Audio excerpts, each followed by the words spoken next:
Hey everyone, I'm Serena and I'm 61 years old. I have been happily married to my husband Phil for 35 wonderful years.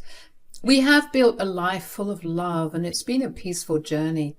We did the whole family thing and raised our amazing daughter.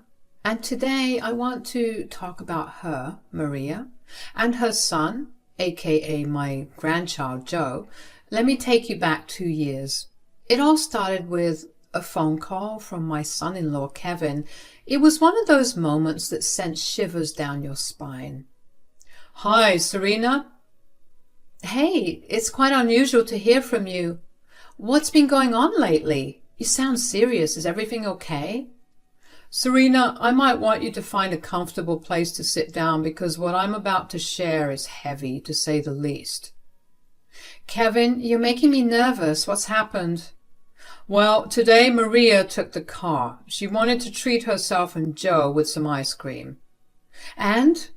Why is there a tremor in your voice, Kevin? Breathe and tell me what's going on." "Today, we lost both of them, Maria and Joe. A brutal car accident took them away. I can't fathom what life will be without them, Serena.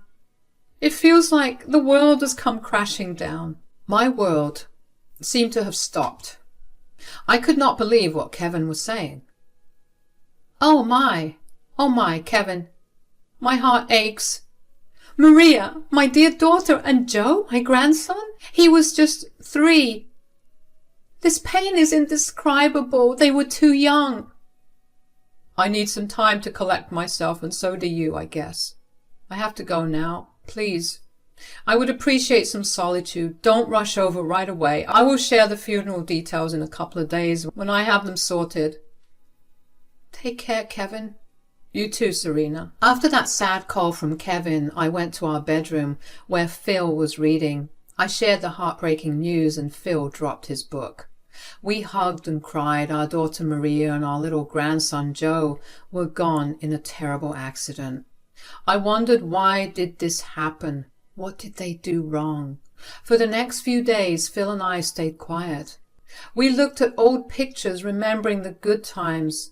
It was tough, because Maria's laughter and Joe's playfulness were no longer with us. We told our family and everyone felt the same, heartbroken. Our relatives tried to comfort us, but nothing could fill the emptiness left by Maria and Joe.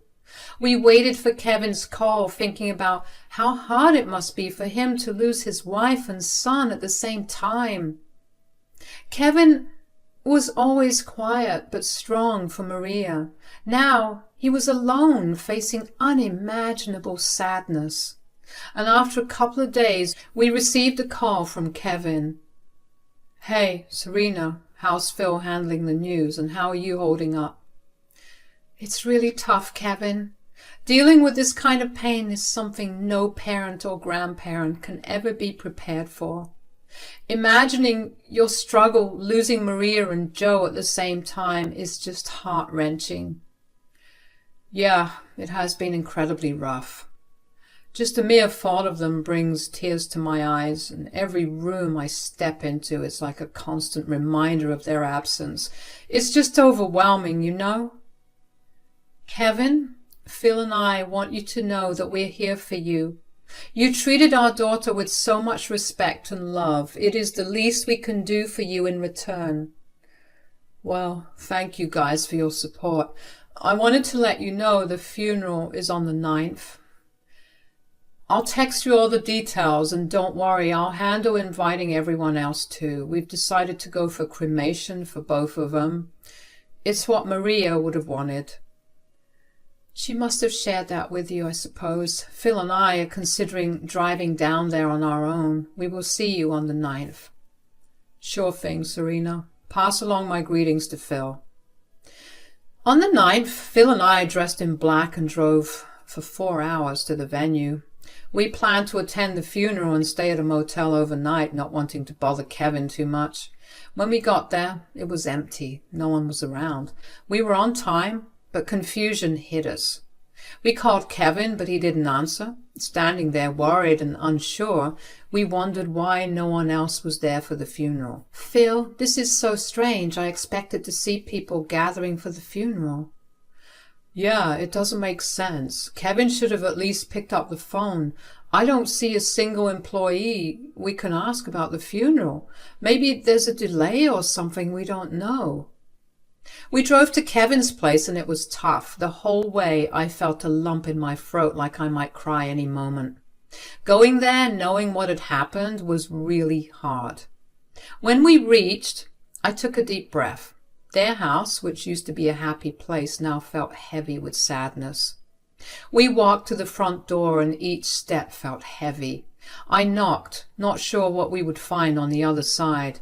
The door slowly opened and there was Kevin, looking so different from before. Serena, Phil, I almost forgot about you. What about the funeral, though? What do you mean, you almost forgot? What about the funeral? Oh, about that. It was yesterday and you guys didn't show up. Yesterday? But today is the 9th. What's even happening? Are you telling us we missed our daughter's and grandson's funeral? I'm so sorry, guys. That's why I was wondering yesterday why you and your side of the family didn't show up. The thing is, the date was postponed to the 8th and I thought I had sent the text out to everyone, but I guess I missed you guys. Kevin, you cannot be serious right now.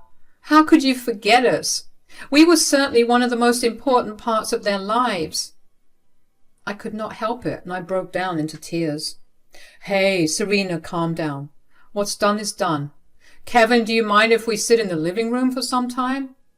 Actually, yeah, I'm so sorry, Phil, Serena. I urgently need to go somewhere. I'm getting ready. It's just a matter of 5 minutes. Serena can have a glass of water. We have been in the car for hours. I'm sorry about the whole funeral thing. I hope you can forgive me. I really didn't mean it. I know how important you people were to Serena and Joe, but right now is not a good time. I'll give you a call later. Kevin slammed the door in our faces. We got into the car, and once I was done with crying and being emotional, returning to our senses, I began to realize the strange actions of Kevin. Why was he acting so odd, forgetting to invite us to the funeral after it was rescheduled? It didn't make sense. No one could make such a huge mistake. The way he slammed the door in our faces after Phil requested just 5 minutes in the living room, it was all so peculiar. Anyhow, we decided to drive to a hotel and stay there for the night to rest.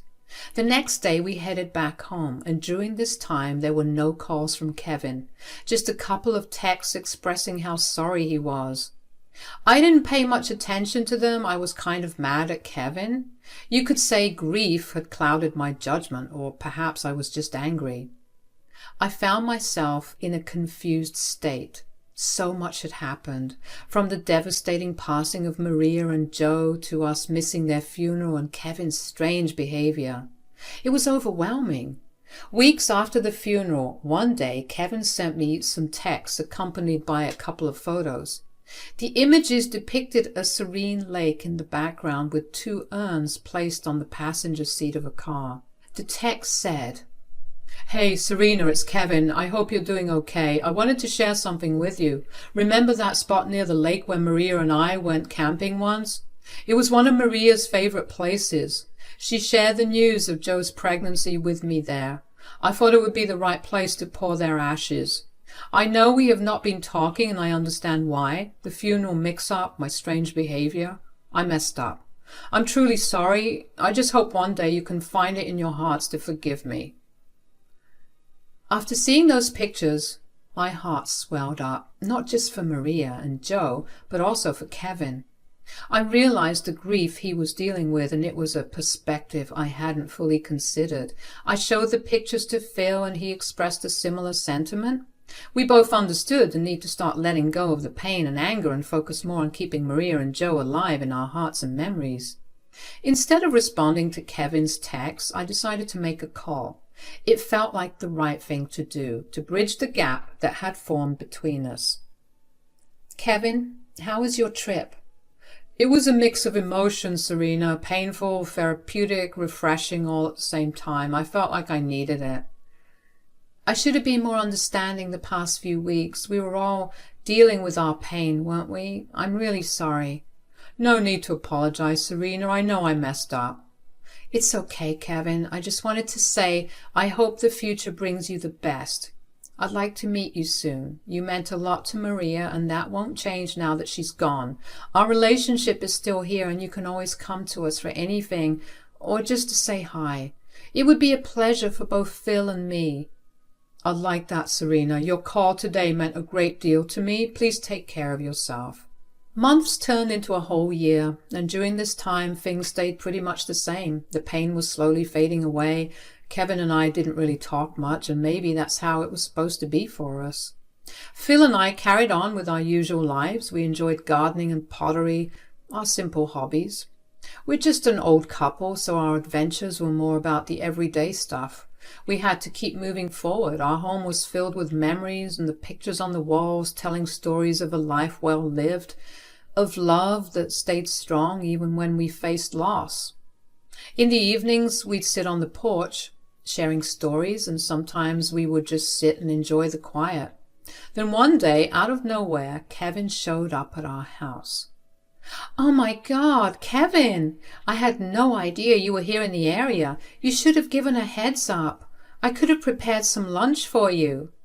Hey, Serena, I actually came here specifically to see you and drop off some boxes of Maria's and Joe's stuff. Oh, you didn't want to keep anything? Nope, I kept what I needed. The rest, Paris suggested I give to you. Paris? Who's Paris? Oh, Paris, I forgot to mention her. She's my girlfriend, moved in about a month ago. Wow, it's only been a year and you've already moved on fast. Well, you know, I couldn't stay sad forever. I needed to. Anyway, where's Phil? He's at the hardware store getting some tools.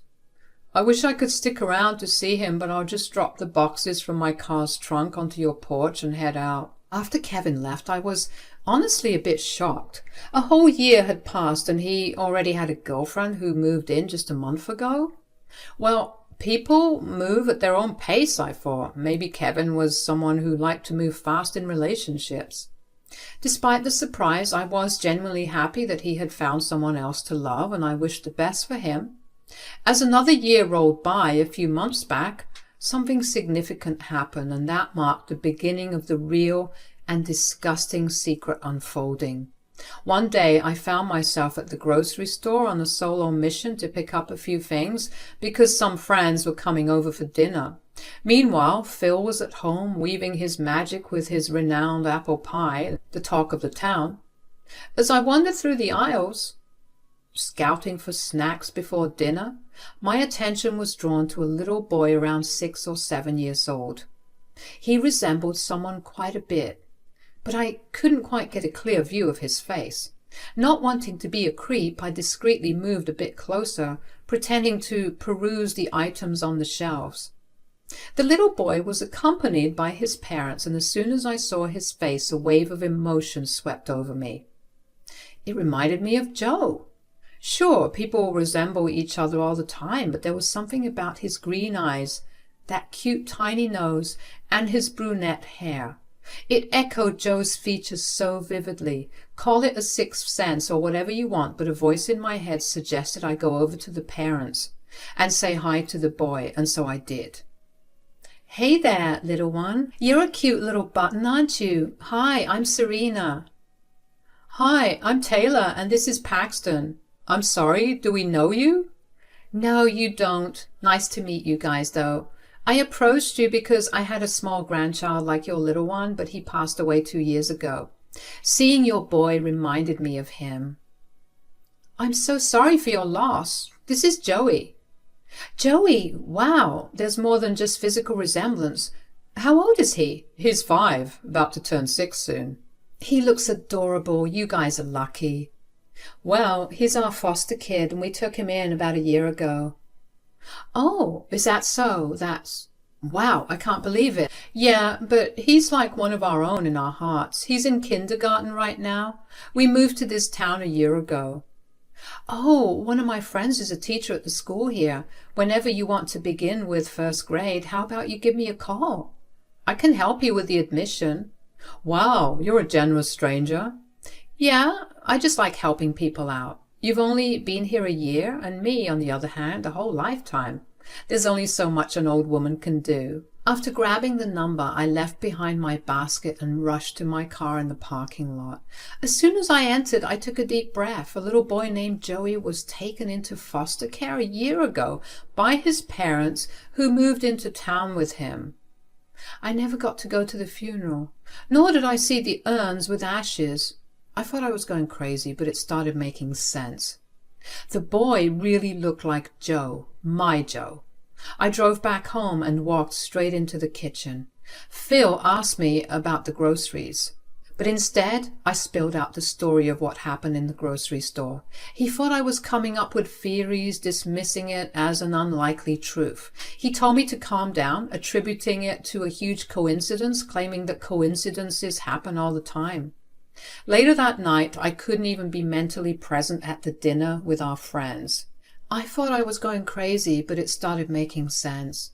The boy really looked like Joe, my Joe. I drove back home and walked straight into the kitchen, and Phil asked me about the groceries, but instead I spilled out the story of what happened in the grocery store. He thought I was coming up with theories, dismissing it as an unlikely truth. He told me to calm down, attributing it to a huge coincidence, claiming that coincidences happen all the time. Later that night, I couldn't even be mentally present at the dinner with our friends. All I could think about was Joe.